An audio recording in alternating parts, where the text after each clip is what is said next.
নমস্কার বন্ধুরা, তিয়াসাস রেসিপিতে সকলকে স্বাগত জানাই। আজ হাজির হয়েছি এক দারুণ স্বাদের রেস্টুরেন্ট স্টাইল কড়াই চিকেনের রেসিপি নিয়ে।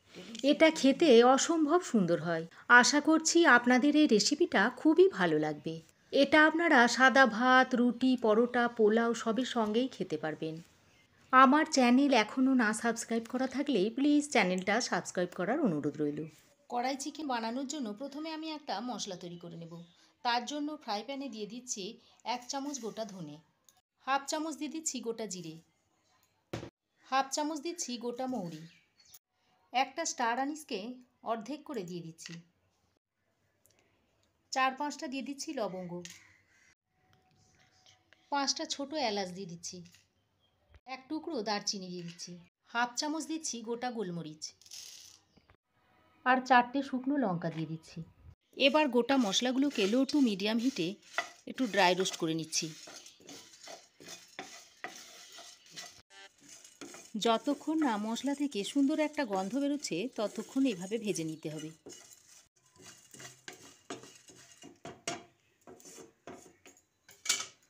মশলাটা ভালো করে ড্রাই রোস্ট করে নিয়েছি।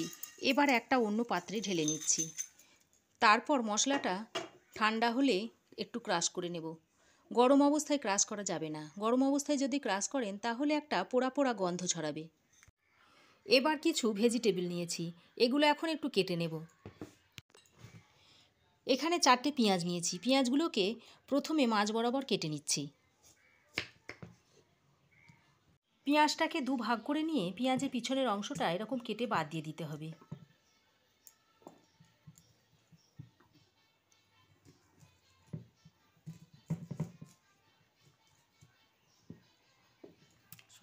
একটা পেঁয়াজকে আমি 4টে ভাগ করে নিয়েছি। তারপর এই পাপড়িগুলো ছাড়িয়ে নিচ্ছি। এভাবে পাপড়িগুলোকে ছাড়িয়ে নিতে হবে। এই একইভাবে সব পেঁয়াজের পাপড়িগুলো আমি ছাড়িয়ে নেব। এবার একটা মাঝারি সাইজের ক্যাপসিকাম নিয়েছি। ক্যাপসিকামটাকে আমি ত্রিকোণ করে কেটে নিচ্ছি। আমি কিভাবে কাটছি একটু লক্ষ্য করুন। প্রথমে ক্যাপসিকামটাকে 2টো ভাগ করে নিয়ে এই মাঝের অংশটা বাদ দিয়ে দিচ্ছি।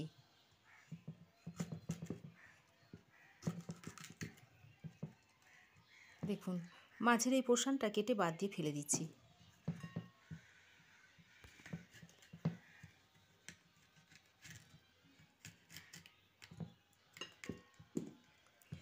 তারপর মাঝখান দিয়ে 2টো ভাগ করে নিচ্ছি। এবার একটু এরকম ত্রিকোণ করে কেটে নেব।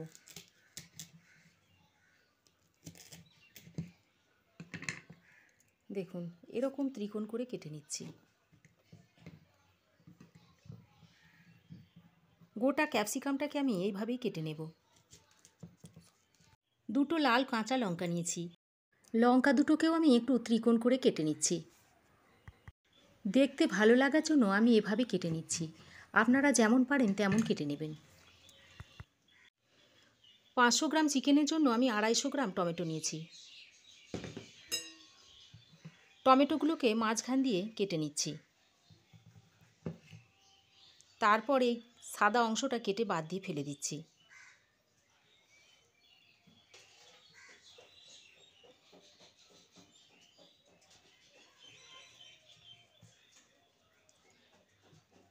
এভাবে সব টমেটোগুলোকে কেটে নিচ্ছি। এখানে আমি 500 গ্রাম উইথ বোন চিকেন নিয়েছি। চিকেনটা ভালো করে ধুয়ে পরিষ্কার করে নিয়েছি। আপনারা চাইলে বোনলেস চিকেনটাও নিতে পারেন। এবার রান্নাটা করার জন্য কড়াইয়ে দিয়ে দিচ্ছি 2 টেবিল চামচ তেল। আমি এখানে সাদা তেল দিয়ে রান্নাটা করছি, আপনারা যে কোনো তেল দিয়েই করতে পারেন।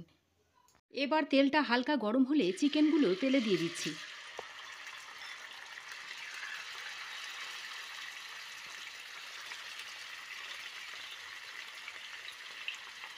চিকেনগুলো দিয়ে তেলের মধ্যে হালকা করে ভেজে নিতে হবে। 3 থেকে 4 মিনিট চিকেনগুলোকে ভেজে নেব।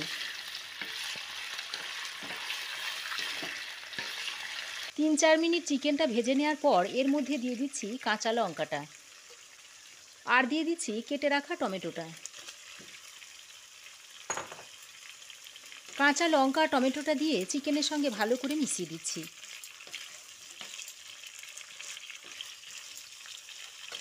টমেটোটা দেওয়ার পর অবশ্যই একটু নুন দিয়ে দিতে হবে।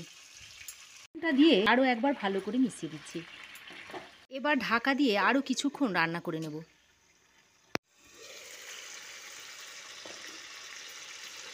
2-3 মিনিট ঢাকা দিয়ে রান্না করে নেওয়ার পর দেখুন টমেটোটা অনেকটাই সফট হয়ে এসেছে। এবার ওপর থেকে টমেটোর খোসাটা এভাবে ছাড়িয়ে নিচ্ছি।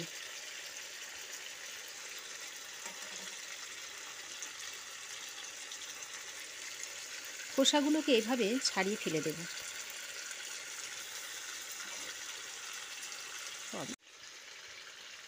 এইভাবে টমেটোর খোসাগুলো ছাড়িয়ে ফেলে দিলে টমেটোটা তরকারির সঙ্গে খুব ভালোভাবে তাড়াতাড়ি মিশে যাবে।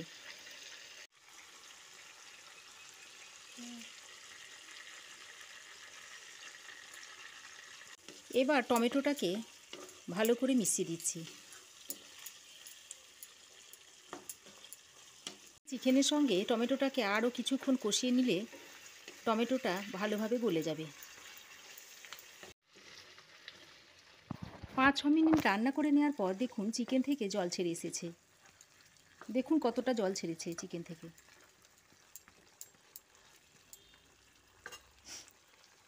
এবার এই পর্যায়ে আমি দিয়ে দিচ্ছি 1/2 চামচ হলুদ গুঁড়ো, 2 চামচ ধনে গুঁড়ো দিচ্ছি, জিরে গুঁড়ো দিচ্ছি 1 চামচ, আর কাশ্মীরি লঙ্কার গুঁড়ো দিচ্ছি 1 চামচ। এতে করে ঝাল হবে না, কিন্তু কালারটা সুন্দর হবে। আর দিয়ে দিচ্ছি 2 টেবিল চামচ আদা ও রসুনের পেস্ট। তারপর চিকেনটাকে মশলার সঙ্গে খুব ভালোভাবে কষিয়ে নিচ্ছি। এই গরমে রান্নাঘরে রান্না করতে কারো বেশিক্ষণ ভালো লাগে না। একবার এইভাবে চটজলদি রেসিপিটা বানিয়ে দেখবেন। এবার আমি দিয়ে দিচ্ছি কেটে রাখা ক্যাপসিকামগুলো, আর যে পেঁয়াজ থেকে পেঁয়াজের পাপড়িগুলো বার করে রেখেছিলাম সেইগুলো এখন দিয়ে দিচ্ছি। 2-1 মিনিট খুব ভালো করে মিশিয়ে নিচ্ছি। 2 থেকে 3 মিনিট সবজির সঙ্গে চিকেনটাকে ভালো করে মিশিয়ে নিয়েছি। ঢাকা দিয়ে 7 থেকে 8 মিনিট মতো রান্না করে নেব। এতে করে চিকেনটা খুব ভালোভাবে সেদ্ধ হয়ে যাবে। পর্যায়ে যদি দেখেন যে জল দেওয়ার দরকার হচ্ছে, তাহলে 1/2 কাপ মতো গরম জল অ্যাড করে দেবেন। আর এ পর্যায়ে নুনটাও একটু চেক করে নেবেন। জলটা দিয়ে ভালো করে চিকেনের সঙ্গে মিশিয়ে দিচ্ছি। তারপর ঢাকা দিয়ে আরও কিছুক্ষণ রান্না করে নিচ্ছি। কিছুক্ষণ ঢাকা দিয়ে রান্না করে নেওয়ার পর দেখুন রান্নাটা আমার প্রায় হয়ে এসেছে। এবার সবশেষে যে মশলাটা গুঁড়িয়ে রেখেছিলাম সেটা দিয়ে দিচ্ছি। মশলাটা আমি খুব বেশি গুঁড়ো করিনি, একটু দানা দানা আছে। দিয়ে চিকেনের সঙ্গে আরও একবার মিশিয়ে দিচ্ছি। মশলাটা এভাবে ক্রাশ করে দেওয়ার ফলে খাবার সময় যখন মুখে পড়বে তখন খেতে খুবই ভালো লাগবে। এবার আরও 2 মিনিট ঢাকা দিয়ে স্ট্যান্ডিং টাইমে রাখার পর সার্ভ করে দেব। দেখতেই পাচ্ছেন চিকেনটা কতটা লোভনীয় হয়েছে, আর খেতে কিন্তু খুবই টেস্টি হয়। একবার বাড়িতে বানিয়ে খেয়ে দেখবেন, আর কেমন হয়েছে কমেন্ট করে জানাবেন। আশা করি রেসিপিটা আপনাদের খুবই ভালো লেগেছে। ভালো লাগলে একটা লাইক ও শেয়ার করবেন। পাশে থাকা বেল আইকনটা অবশ্যই প্রেস করবেন। আর আমার চ্যানেলে নতুন বন্ধু হয়ে থাকলে প্লিজ চ্যানেলটা সাবস্ক্রাইব করার অনুরোধ রইল। আজ এ পর্যন্তই। আবার দেখা হবে নতুন কোনো রেসিপি নিয়ে নেক্সট এপিসোডে। সে পর্যন্ত ভালো থাকবেন, সুস্থ থাকবেন। ধন্যবাদ।